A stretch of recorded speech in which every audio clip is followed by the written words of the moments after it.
ADHD and aggressive tendencies. Recently, I saw Jian Lee's son on the TV show I'm Raising a Child. He was seen lashing out at his mother and sister, even grabbing his mother by the hair, with no control over his words or actions. It was alarming to see such violent behavior in a child so young. Although everyone is concerned, it seems that even Jian Lee struggled to respond appropriately due to her own panic disorder. It also appears that her son takes after his father, who is described as aggressive and relentless, in contrast to Jian's loving and gentle personality. While it seems that Jian loves her son, one can only imagine what her children have been through during the divorce and remarriage process. Despite appearing fearful, Jihyun apparently fought for custody and even gave up her assets in the process. However, the journey was likely not smooth, and it appears that the children may have been exposed to violent or traumatic situations. ADHD individuals tend to have short attention span and impulsive tendencies, causing them to say or do things without thinking, resulting being disliked and ostracized. I also experienced being exposed to violence for no apparent reason, getting hit by my older brother, my uncle's wife, my stepmom, and sometimes my father. I even once got severely beaten by a teacher at school for having poor behavior. He hits me wherever he caught me, and it was really shocking. If it happened now, I would consider pressing charges. Anyway, I was also exposed to violence and didn't have an outlet, so ended up hitting my younger siblings or even the dog I raised.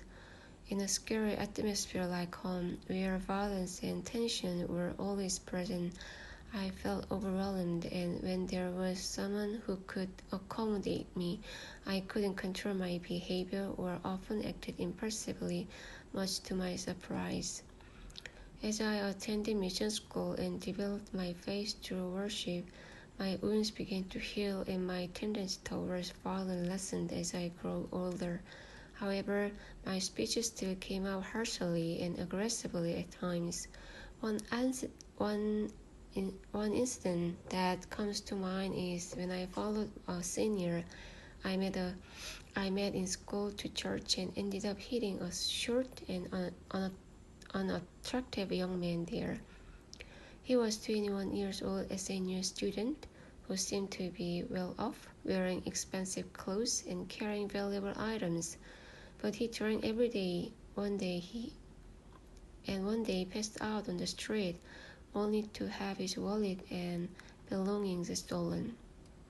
As I listened to this story, I secretly thought that he deserved to be hit to come to his senses, but in that moment, I discovered myself hitting him on the cheek. Both he and I, as well as the woman who took me to church, were taken aback.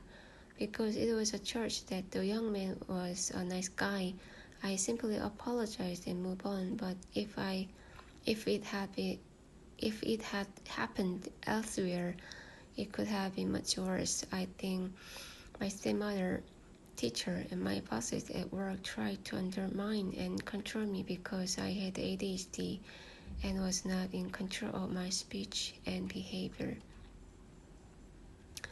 It's possible that it's natural for someone with ADHD who has suffered a lot of negative feedback and physical punishment due to lack of development in their frontal lobes to be prone to violence.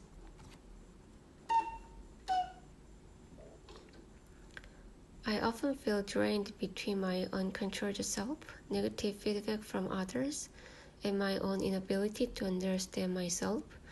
If I get fixated on a thought, my action often precedes communication and discussion, causing me to miss out on those interactions and making me come off as rude. People often think that I intentionally act this way. Jian Li's son is so young, and with some solutions and medication, he will be okay. For me, ADHD was something I inherited genetically and worsened violently. On top of that, I did well in my studies, which led me misunderstanding and endless negative feedback from people. They accused me of being arrogant, rude, and overly critical. There was an implicit agreement among the others and superiors around me that I needed to be controlled. Because I could understand myself and had no choice but to have confidence in myself, I had to endure the unjust treatment and complied with people's demands, which only worsened the relationships and caused me more pain. Although the results may have shown only the deterioration of relationships and the resulting wounds, the cause was the overwhelming burden of ADHD and many of other wounds, making it incredibly difficult to unravel the tangled mess. In the end, I have ADHD with underdeveloped prefrontal cortex, which causes impulsive behavior, difficulty controlling my words and actions, and emotions that are hard to regulate, leading me to unintentionally harm others and suffer. I couldn't understand myself, and others couldn't understand me, so I experienced the sadness of being avoided like a label. I've been through a situation where people shunned me even though I had no ill will toward them, and I tried my best to grapple and win over the hearts of friends and colleagues who gave me even the slightest eye contact. However, now I know the cause of my struggles, regained the confidence, and discarded the way of a life where I couldn't face unfair treatment or accept it as a result of my own fault. Now I can look after myself, demand respect for myself, and live without hesitation if that is not granted, even if it means being alone in the world. I can do this because I take medication that helps me regulate my behavior and emotion to a certain extent, and I can look after myself in all aspects without relying on anyone else. Given that Lee's marriage itself wasn't smooth, how could the child grow up smoothly? It feels like a miracle that I've managed to live this far without falling apart. I wish the world could be a little kinder to people with ADHD, to those who are not malicious but simply struggling with their pains. They already go through so much hurt and sadness.